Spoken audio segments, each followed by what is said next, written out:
Luck was with us because he had his pants on. Jake followed, and when the door dropped down again, it was a full house. We hunkered on the wet stones, our knees intermingling. Sparks shook a gallon of rainwater over us. Colonel Hazelrig fought for breath. But he rallied. "Keep your heads down, boys," he said. "Them Rebs can see around corners, and for the sake of the girls and women you left behind, keep your powder dry." The colonel could be clear in his mind, sometimes for long stretches, but any quick change, anything sudden, and he was back fighting the Civil War. The wind roared like a freight train, and Sparks clawed the floor, trying to get lower. Then came that awful silence, and you could feel the air being drawn out of your lungs.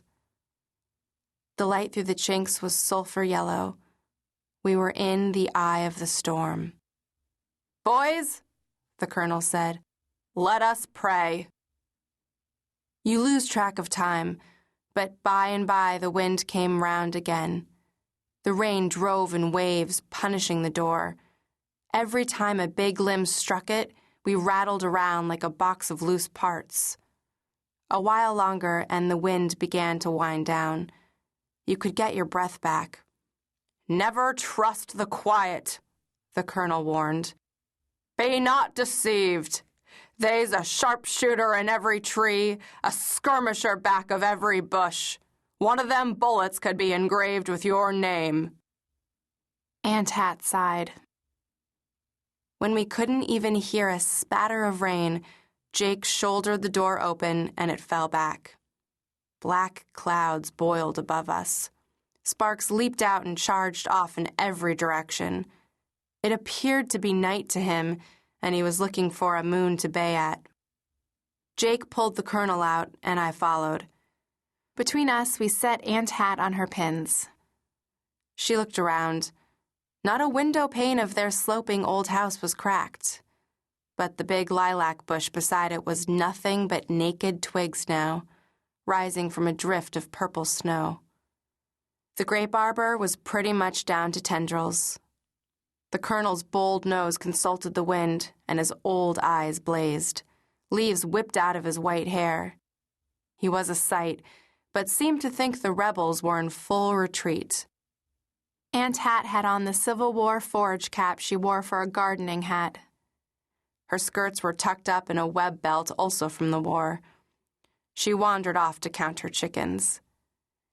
Down by the road, the garage still stood, even the canopy. Our house next door, Jake's and mine, survived, though with fewer shingles. The colonel turned on us and seemed to sheath his sword, but he was naturally not allowed anything sharp. Though a dead ringer for General Robert E. Lee, he was fighting on the other side. "All present and accounted for?" We were, so Jake thought we'd head uptown to see the damage there. The air was still full of stuff. "Strike the tents," the colonel commanded, and we headed out. We all lived on the outskirts, way out in the weeds. Between us and town was the Beulah Land Cemetery. The road was a mess, every hoofprint brimming with rainwater. Out in the ruts, we saw trouble. A shade tree out of the middle of the graveyard was crossways in the ditch. Great big tree with the loose dirt blowing off its roots. A bald buzzard thudded down in the field opposite. It was the spitting image of old Judge Ransom. Jake muttered something and broke into a lope, though when you think about it, there was no real hurry. A woven wire fence enclosed the cemetery. That's as far as Sparks went. The fur rose all down his backbone, and he whined and talked to himself and edged backwards. I wasn't overjoyed myself. We went in by the gate, and all the pathways were blocked with wet brush.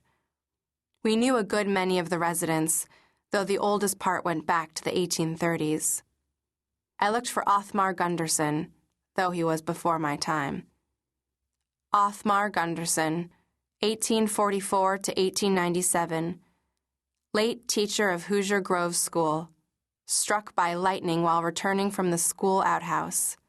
Ah, sweet mystery of life. And would you believe it? There was my cap, right there on top of the Gunderson gravestone, like the tornado had gently placed it there. I grabbed it and caught up with the Colonel and Jake, pushing through fallen limbs ahead of me. Jake looked back. "Peewee, this is about as far as you need to go." The twister had skipped across the graveyard like a stone across a pond. Every whipstitch you could see the earth turned up in big, raw heaves. There was stuff in the trees, too, that ought not to be there. My heart was in my mouth. I looked past the Colonel and Jake and saw the tornado had opened a grave. The coffin was thrust up and the lid of it elsewhere. At least it wasn't Mama. I was sure of that. Mama was buried under a willow over by an open field. So, of course, like a fool, I had to take a look. The coffin was half out of the ground at a sharp angle. It had a mahogany finish. The metal label screwed to it read, "Every wood part guaranteed stove-dried. Apex Cabinetry and Coffins, Bean Blossom, Indiana. All work to your specifications. Never a complaint." The Colonel was examining the coffin's contents. He pulled on his beard, and I supposed he thought he was at Gettysburg. But I was wrong. "Why, looky there. If that ain't Gladys Poundstone. Gladys Gilmore as was. I took her to the victory ball the Republicans give when U.S. Grant was elected in 1868. Howdy, Gladys." Jake was looking around for the lid. I peered past him into the coffin. Being 14, I often acted before I thought. What I noticed first was that Gladys Gilmore Poundstone's hair had kept growing, long after death. It flowed a yellowed white from her gray skull down to cover most of her face, mercifully. Across her sunken bosom, her hands were clasped, and there was precious little flesh on them. Her fingernails had kept on growing, too. You don't want to know how long. Her dress was several stained shades of green and long out of style now. I was thinking about being sick. "Well, dog my cats, Gladys."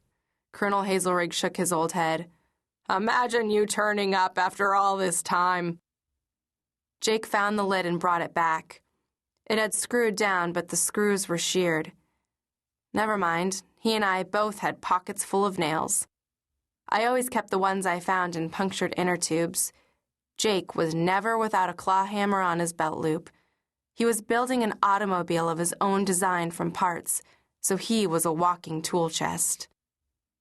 I breathed easier after we got the lid back on. Without shovels, we couldn't bury it again, but we could make the lid tight against critters until the gravediggers could get out here.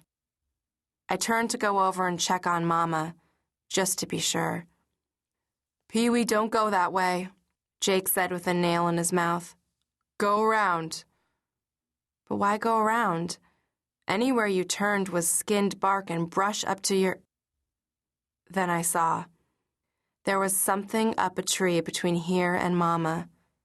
I wanted it to be a wad of old rags. But if it was, they were wearing boots. Still, I wanted it to be anything but what it was. A scarecrow, maybe? It wasn't. It was a skeleton in the rotten rags of a dress suit and boots. The boots had wooden soles, so he dated back a ways. The tornado had dug him up, blown him out of his box, and wedged him in the high crotch of a Dutch elm. From his raggedy coat sleeves, finger bones hung down. I gagged. "I can't call him by name offhand," the Colonel remarked, "but he belonged to the Masonic Lodge. You can see his apron from here." I retched. By now I was crashing through the undergrowth, making for Mama. I was nearly there when something soft and damp slapped my face. I reined in and pulled back. It was a sickening pink with fringe, blanket-sized and snagged to 2 trees, like laundry on the line. It was a shroud, shell.